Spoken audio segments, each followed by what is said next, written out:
Hello students, good morning. हाँ, आज अपन बात करते हैं सॉल्यूशन का। नेक्स्ट डे है, सॉल्यूशन पढ़ रहे थे अपन। हाँ, तो सॉल्यूशन की बात कर रहे हैं। आज जो अपना टॉपिक रहेगा वो रहेगा बार बार इकाइयाँ। कौन सा रहेगा? बार बार इकाई। क्यों? ये अपन पढ़ क्या रहे थे पहले वो देख ले। अपन पढ़ रहे थे सांद्रता। क्या पढ़ रहे थे अपन? सांद्रता मतलब कंसंट्रेशन। क्या है? सांद्रता। हेडिंग लगा लिया सबने, सांद्रता। क्योंकि अपन सांद्रता की बात कर रहे थे तो सांद्रता की बात करते हैं थोड़ा सा। सांद्रता में मैंने क्या पढ़ाया था आप लोगों को? पहले तो सांद्रता की डेफिनेशन बताई थी कि तुम्हारी सांद्रता की एक्चुअल में डेफिनेशन क्या होती है। तो सांद्रता की जो डेफिनेशन थी वो एक्चुअल में डेफिनेशन होती है कि विलायक में क्या, विलायक के निश्चित आयतन में, विलायक के निश्चित आयतन में,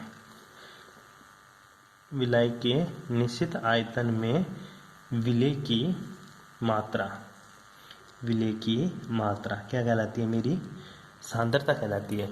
विलायक के निश्चित आयतन में विलेय की मात्रा क्या कहलाती है? सांद्रता। ये बातें मैंने आप लोगों को बता दी थी, ठीक है। फिर मैंने बताया कि जो सांद्रता होती है, ठीक है, वो कितने टाइप की होती है। पहली चीज़ तो इंग्लिश में कंसंट्रेशन बोलते हैं। कंसंट्रेशन की इंग्लिश में डेफिनेशन क्या होती है? सिंपल सी डेफिनेशन होती है सर, जो विलेय की, जो विलेय को क्या बोलते हैं? सोल्यूट, ठीक है। The quantity of solute in a fix volume of solvent is called concentration, ठीक है। आई बात समझ में? सिंपल सी डेफिनेशन होती है the quantity of solute in a fix volume of solvent is called concentration. Type of concentration. अब पढ़ते अपन सांद्रता की प्रकार, टाइप ऑफ कंसंट्रेशन, ठीक है। टाइप ऑफ कंसंट्रेशन, कंसंट्रेशन के कितने टाइप होते हैं, ठीक है, वो बात करता हूँ मैं। कंसंट्रेशन के 3 टाइप लेके चल रहा था। पहला था तेरा वेट बाय वेट, दूसरा मैंने जो बताया था वो था वेट बाय वॉल्यूम, और तीसरा जो मैंने बताया तुम लोगों को वो है वॉल्यूम बाय वॉल्यूम। सिंपल सी बात है, ठीक है। जो ऊपर वेट दे रखा होता है, ये तेरा जो वेट होता है ना, ये हमेशा सोल्यूट का होता है। और नीचे जो वेट दे रखा होता है ये किसका होता है? सॉल्यूशन का होता है। किसका होता है? सॉल्यूशन का या फिर सॉल्वेंट का, ठीक है। सॉल्यूशन का या फिर सॉल्वेंट का। यहाँ पे जो ऊपर जो वेट होगा वो किसका रहेगा? तेरा वही सॉल्यूट का रहेगा। और नीचे जो वॉल्यूम रहेगा वो किसका रहेगा? सॉल्यूशन का। ऊपर जो वॉल्यूम रहेगा वो किसका? सॉल्यूट का। और जो नीचे वॉल्यूम रहेगा वो किसका रहेगा? सॉल्यूशन का। किसका रहेगा? सॉल्यूशन का। 3 चीज़ की बात कर रहे थे, तीनों चीज़ के बारे में और थोड़ी सी बात करते हैं। देख, जो पहला है वेट बाय वेट, इसमें केवल वेट ही है। किसकी बात कर रहा है? केवल वेट की बात कर रहा है। इसमें सॉल्यूशन की, वॉल्यूम की कोई बात नहीं कर रहा। तो देख, जिसमें वॉल्यूम होगा केवल वही टेम्परेचर से इफेक्ट होगा। तो ये temperature does not effect of temperature, मतलब ताप से क्या रहेगा? ये अप्रभावित रहेगा। ताप का कोई प्रभाव नहीं पड़ेगा, ये ताप से प्रभावित रहेगा। क्या रहेगा गुरुजी? इस पे ताप का प्रभाव पड़ता है और इसके ऊपर भी ताप का प्रभाव पड़ता है। अब ऐसा क्यों हुआ? आप बोल रहे हो वेट बाय वेट वाला टेम्परेचर से अप्रभावित होता है, वेट बाय वॉल्यूम टेम्परेचर से इफेक्ट होता है, और वॉल्यूम बाय वॉल्यूम भी टेम्परेचर से क्या होता है? इफेक्ट। क्यों? क्योंकि गुरुजी एक वॉल्यूम ही ऐसा है, एक वॉल्यूम ही ऐसा होता है जो टेम्परेचर से इफेक्ट होता है। वेट कभी भी टेम्परेचर से इफेक्ट नहीं होता। फॉर एग्जाम्पल मैं बात करूँ, जैसे एक मैंने वाटर का गिलास लिया और उसमें मैंने साल्ट ऐड कर दिया, ठीक है, वो तेरा सॉल्यूशन बन गया। जब तू उसको गर्म करेगा तो वाटर क्या हो जाएगा? चेंज हो जाएगा। क्यों? पहले गुरुजी वाटर 1 लीटर था, अब उसमें से वाटर कम हो जाएगा। क्या उसमें उपस्थित वेट, जो सोल्यूट का वेट है, क्या वो भी कम हो जाएगा? नहीं गुरुजी, पहले साल्ट तूने 10 ग्राम लिया, अभी भी साल्ट कितना है उसमें? 10 ग्राम ही है। लेकिन पहले वॉल्यूम तूने 1 लीटर लिया, अब तूने उसको गर्म किया, मतलब टेम्परेचर दिया, तो वो क्या हो जाएगा? वेपराइज होकर उसका वो उसकी जो क्वांटिटी है, जो उसका वॉल्यूम है, वो कम हो जाएगा। तो टेम्परेचर से केवल वॉल्यूम इफेक्ट होता है, टेम्परेचर से कभी भी वेट इफेक्ट नहीं होता, ठीक है।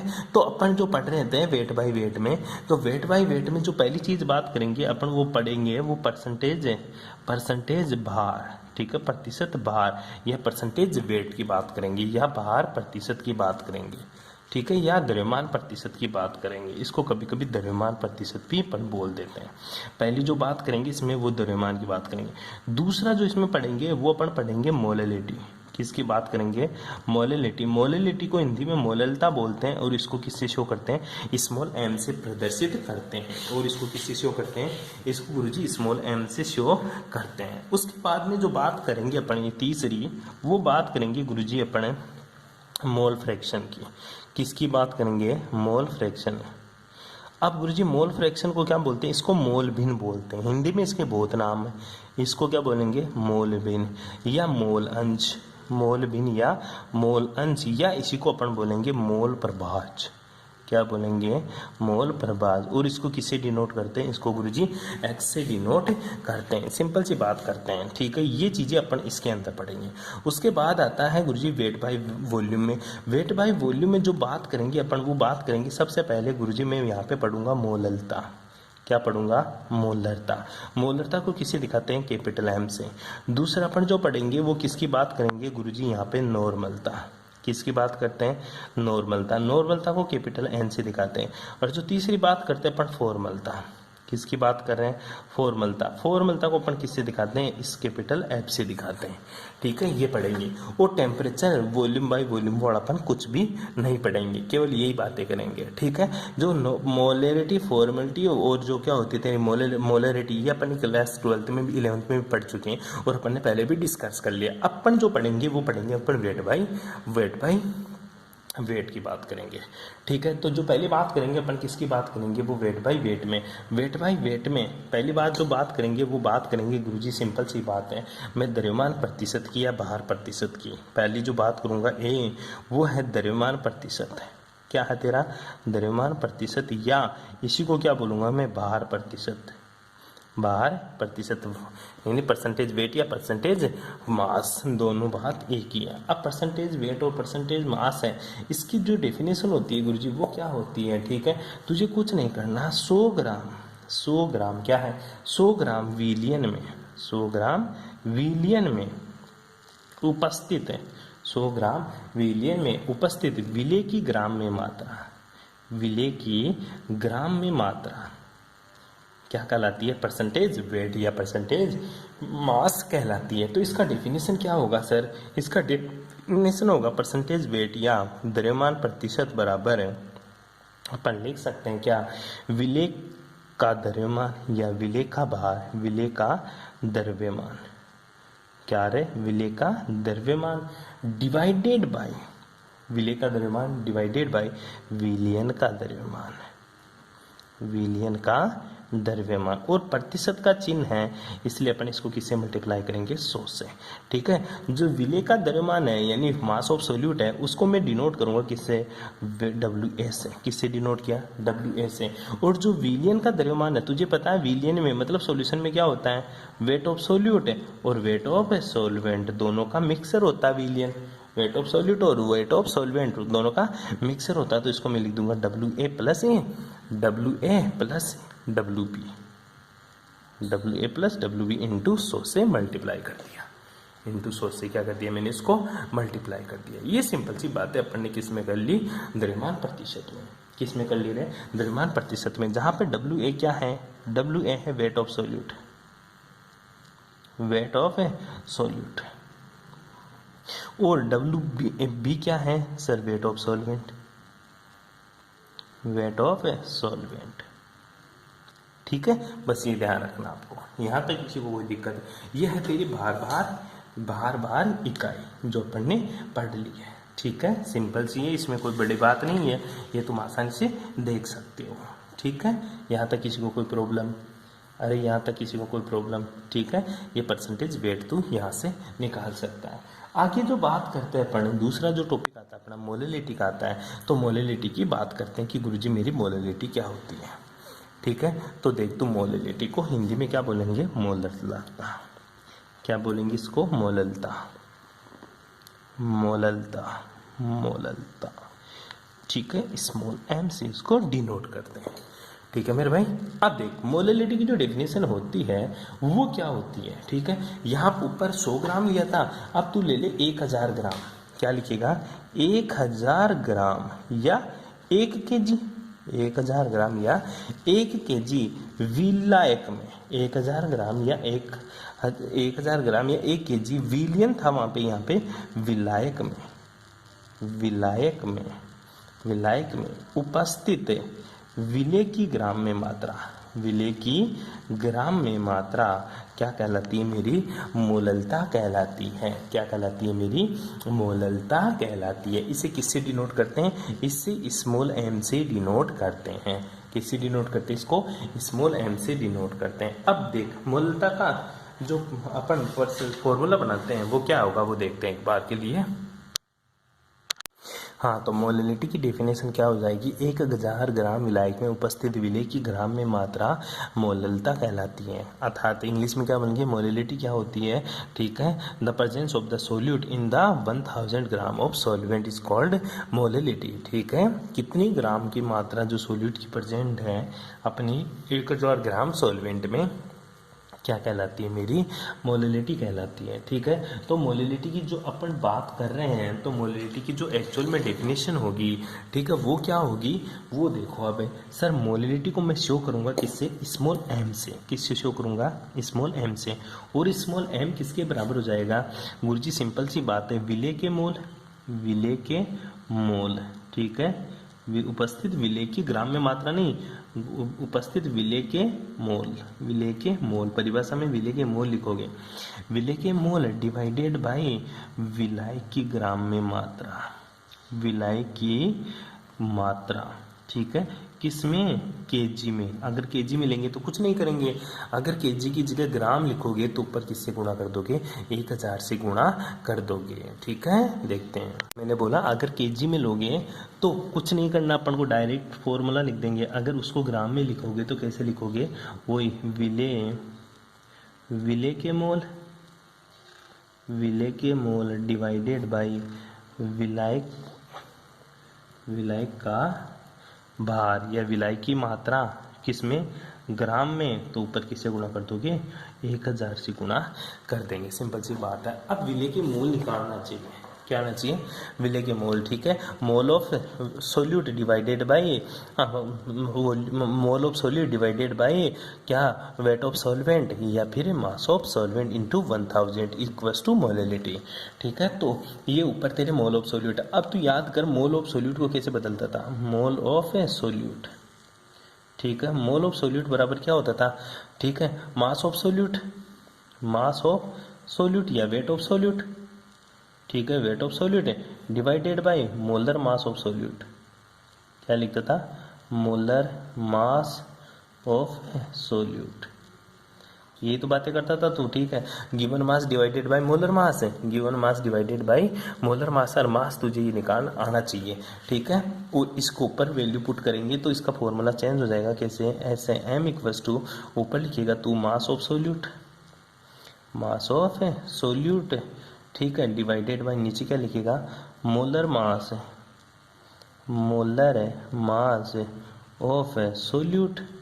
ठीक है, into mass of solvent, mass of solvent, किसमें, ग्राम में, किसमें, ग्राम में। अगर ग्राम में लिखेगा तो ऊपर किससे गुणा कर देगा, 1000 से गुणा कर दूंगा ऊपर। ठीक है, ये एक्चुअल मेरा इसका फॉर्मूला आता है, ये एक्चुअल में इसका क्या आता है, फॉर्मूला। और भी आगे तो इसको फॉर्मूला बनाना चाहता है सिंपल सा, तो तू इसको लिख सकता है कैसे, गुरुजी, स्मॉल m इक्वल्स टू, मैं मास ऑफ सोल्यूट को किससे दिखा दूँ, WS है, और मोलर मास ऑफ सोल्यूट को MS है। ठीक है, और मास ऑफ सॉल्वेंट को किससे दिखा दूँ, WB से गुणा 1000। ठीक है, तो ये भी फॉर्मूला तू लिख सकता है, लिख सकता है। अब चलते हैं अपन इसके छोटे से क्वेश्चन की ओर, कि गुरुजी इसका छोटा सा क्वेश्चन करके देखते हैं अपन कि इसमें होता क्या है एक्चुअल में। ठीक है, तो क्वेश्चन लगा ले, एक छोटा सा क्वेश्चन क्या है वो लिख ले। 20 ग्राम, तू लिखता जा साथ साथ मैं बोलता जाता हूँ। 20 ग्राम क्या है तेरा, NaOH। 20 ग्राम NaOH को 100 ग्राम जल में घोलने पर, 100 ग्राम जल में विलय करने पर, 100 ग्राम जल में विलय करने पर बनने वाले विलयन की मोलिलिटी ज्ञात करो। बनने वाले विलयन की क्या निकालो, मोलिलिटी ज्ञात करो। कौन सा है, 20 ग्राम NaOH को 100 ग्राम जल में विलय करने पर बनने वाले विलयन की मोलिलिटी ज्ञात करो। तो बता, ये तो क्या है, ये तो गुरुजी मेरा सोल्यूट है, क्या है, सोल्यूट, और ये क्या है, मेरा सॉल्वेंट। ठीक है, अब देख WA कितना दे दिया तेरे को, गुरुजी सिंपल सी बात है, WA दे दिया मेरे को 20 ग्राम, कितना दे दिया, 20 ग्राम। ठीक है, और WB कितना दे दिया, WB दे दिया 100 ग्राम। ठीक है। अब बता मेरे को एम ए कितना दे दिया गुरुजी, एम ए निकालूंगा मैं NaOH का मोलर मास, ठीक है, NaOH का मोलर मास, ठीक है। ये क्या है एम ए, NaOH का मोलर मास, ठीक है, NaOH का क्या है मोलर मास। तो बता NaOH का मोलर मास कितना है गुरुजी, NaOH का मोलर मास सोडियम का कितना होता है 23, ऑक्सीजन का कितना 16 प्लस 1, टोटल कितना हो गया गुरुजी, टोटल हो गया जी मेरा 3 × 4 40 ग्राम हो गया, ठीक है। फॉर्मूला लगा दी, ऊपर एज इट इज लिखा हुआ है, तो फॉर्मूला क्या लगाएगा, small m equals to WA कितना 20/40 × 100, ठीक है, इंटू 1000, ठीक है, बराबर कितना आ गया, सिंपल सी बात है सर, जब मैं इसको काटा पीटी करूंगा तो 5 ऊपर क्या मोल, ठीक है, नीचे क्या ग्राम, ठीक है, मोल पर ग्राम या मोल पर कीजिए, ठीक है, मोलैलिटी की यूनिट होती है, या इसको तो लिख सकता 5 स्मॉल m, ठीक है। इस तरह से यूनिट लगाना बहुत ज़्यादा जरूरी है। ये तेरा मोलैलिटी का कंसेप्ट खत्म होता है और मोलैलिटी से रिलेटेड इक्वेशन अपन सोल्व कर चुके हैं, ठीक है। इस तरह से क्वेश्चन आएगा, तुझे आसानी से करना है, ठीक है। उसके बाद में जो तीसरी बात करेंगे अपन, वो बात करेंगे मेरे भाई, अपन बात करेंगे मोल बिन की। जो तीसरी बात करेंगे वो किसकी बात करेंगे, मोल बिन या मोल अंश या मोल प्रभाग या मोल फ्रैक्शन। इसको कैपिटल एक्स से शो करते हैं, किससे दिखाते हैं, कैपिटल एक्स से। पहली बात तो इसकी डेफिनेशन क्या होती है, डेफिनेशन एक उल्टी सीधी सी डेफिनेशन है, लेकिन तू सुन ले क्या डेफिनेशन है।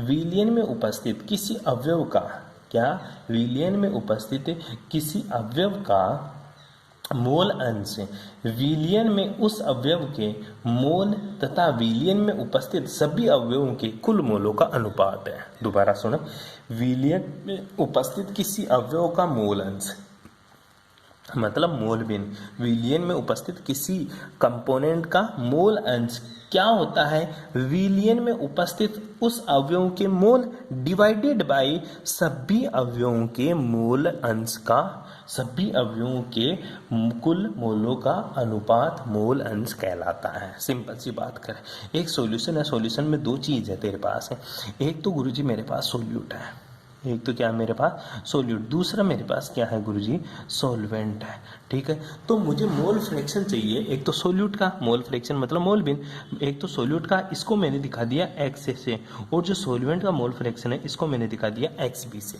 क्योंकि मेरे को मोल फ्रैक्शन चाहिए किसके, सोल्यूट के और सॉल्वेंट के।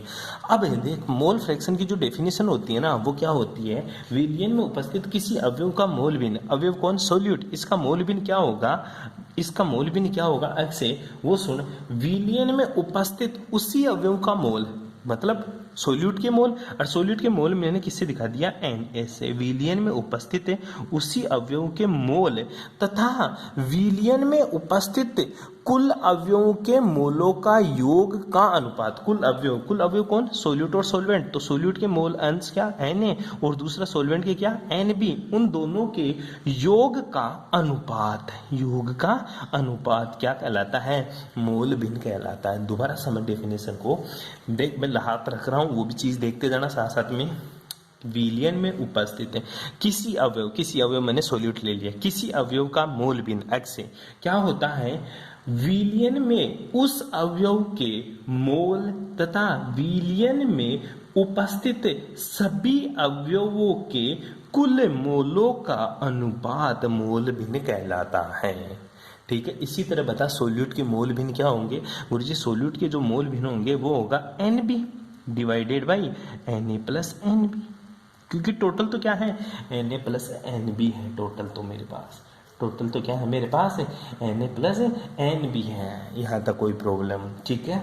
ऐसे तू क्या निकाल सकता है, मोल फ्रैक्शन निकाल सकता है। तो क्या हुआ, जो गुरुजी मेरा XA होगा उसका हिंदी में क्या लिखूंगा, हिंदी में लिखूंगा A के मोलों की संख्या, A के मोलों की संख्या, A के मोलों की संख्या डिवाइडेड बाय क्या हुआ, डिवाइडेड बाय विलयन में कुल मोलों की संख्या, विलयन में कुल मोलों की संख्या, विलयन में कुल मोलों की संख्या, विलयन में कुल मोलों की संख्या। तो कुल मोलों की संख्या ये तो तूने क्या लिख दिया गुरुजी n, और विलयन में कुल Na plus Nb, Na plus Nb। इसी तरह तो XB भी लिख सकता है, क्या, बी के मोलों की संख्या, बी के मोलों की संख्या बटा विलियन में कुल मोलों की संख्या, विलियन में कुल मोलों की संख्या। ये क्या हुआ, ये तेरा NB और ये क्या हुआ तेरा Na प्लस NB। ये इसकी डेफिनेशन तू लिख सकता है और ऐसे इसकी परिभाषा लिख सकता है। ठीक है, कोई प्रॉब्लम। अब देख यहीं पे तेरे को एक इंटरेस्टिंग बात बताता हूँ मैं, क्या कि सर मैं XA प्लस XB कर दूँ तो, XA प्लस XB कर दूँ तो इन दोनों को मैंने क्या कर दिया, ऐड कर दिया। तो बेटा इन दोनों को भी ऐड कर दे, क्योंकि XA का मान क्या है Na divided by Na plus NB और XB का मान क्या है NB divided by Na plus NB। तो इन दोनों को जब ऐड करते हैं तो क्या आंसर आता है वो भी देखो जरा। हाँ, XA क्या है तेरे पास गुरुजी, XA मेरे पास Na divided by Na plus NB और XB क्या आया तेरे पास, XB आया गुरुजी मेरे पास NB divided by Na plus NB। ठीक है, कोई प्रॉब्लम। तो देख तू क्या लिखेगा, अब बात को लेके Na क्या है, Na एक वस्तु क्या है, mole of solute, mole of A और NB क्या है, मोल ऑफ B या सॉल्वेंट, क्योंकि यहाँ पे A और B ले लिया अपन ने। ठीक है, X क्या है, मोल फ्रैक्शन ऑफ A और XB क्या है, मोल फ्रैक्शन ऑफ B। XA क्या है, मोल fraction of A, mole fraction of A। XB क्या है, मोल फ्रैक्शन ऑफ B। कोई दिक्कत यहाँ तक।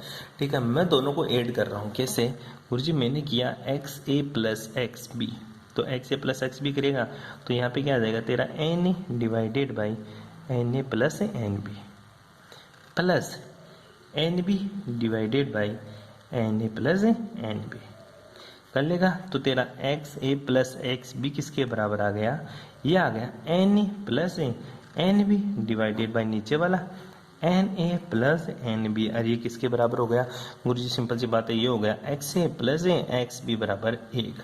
ठीक है, तो mole fraction of XA plus XB equals to 1 होता है। अर्थात विलियन में कुल मोल अंश सदैव कितना होता है, 1 होता है।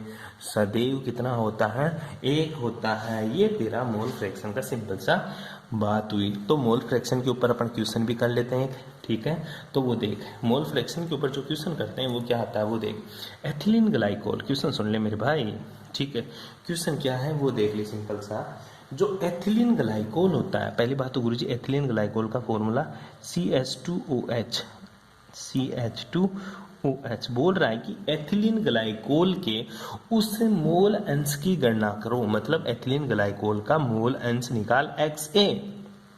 ठीक है, गणना करो जिसमें एथिलीन ग्लाइकोल का द्रव्यमान की दृष्टि से जल में 20% द्रव्यमान उपस्थित हो। ठीक है, जल के अंदर इसका कितना द्रव्यमान है गुरुजी, 20%। 20% का मतलब मैंने मान लिया ये कितने ग्राम है, 20%। ठीक है, मैंने कितना मान लिया, 20%। तो ये एथिलीन ग्लाइकोल है। दूसरी तरफ तेरा क्या है, एक तरफ तो तेरा क्या एथिलीन ग्लाइकोल CH2OH, CH2OH ये तो क्या है सोल्यूट, और दूसरी तरफ क्या है तेरा H2O। बोला ये 20% है, तो रिमेनिंग कितना बचा, 80% ये है। किसकी दृष्टि से, द्रव्यमान की दृष्टि से, मतलब मास के अकॉर्डिंग। तो इसका कितना मास हो गया, 20 ग्राम। तो ये क्या हुआ मेरा गुरुजी, ये WA आ गया, WA वेट ऑफ A कितना, 20 ग्राम। तो बता वेट ऑफ B कितना आया गुरुजी, ये मेरा 80 ग्राम आ गया। ठीक है, तो बता MA कितना, molar mass of A, molar mass कौन, एथिलीन ग्लाइकोल। और एथिलीन ग्लाइकोल का मोलर मास कितना होता है वो तुम निकाल लोगे। कैसे गुरुजी, इसका मोलर मास कितना होता है 62 ग्राम। कैसे निकाला तूने, 2 तो कार्बन है तो 12 दूना 24, 24 और 16 दूना 32, 24 प्लस 2 2 4 5 6 ऑक्सीजन, टोटल ऐड कर ले 62 ग्राम आ जाएगा। ठीक है, और पानी का मोलर मास कितना होता है गुरुजी, ये ले MB कितना आया मेरे भाई, MB आया गुरुजी मेरा सिंपल सा है कितना 18 ग्राम, कितना 18 ग्राम। ठीक है, तो तू क्या निकालेगा XA, और तुझे पता है मतलब इसका निकालना मेरे को, तो XA बराबर इसी के मोल मतलब Na divided by Na plus NB, Na plus NB। Na कैसे निकाल देगा, WA divided by MA divided by वही WA डिवाइडेड बाई MA। ठीक है, plus WB divided by M B. Value put कर दे, सारी वैल्यू तेरे पास है, आंसर तू निकाल दे। ठीक है, इस तरह से तू क्वेश्चन भी सोल्व कर सकता है। ठीक है, यहाँ तक तुझे करना, बाकी की बातें करेंगे अपन नेक्स्ट क्लास में। Okay, thanks for cooperation.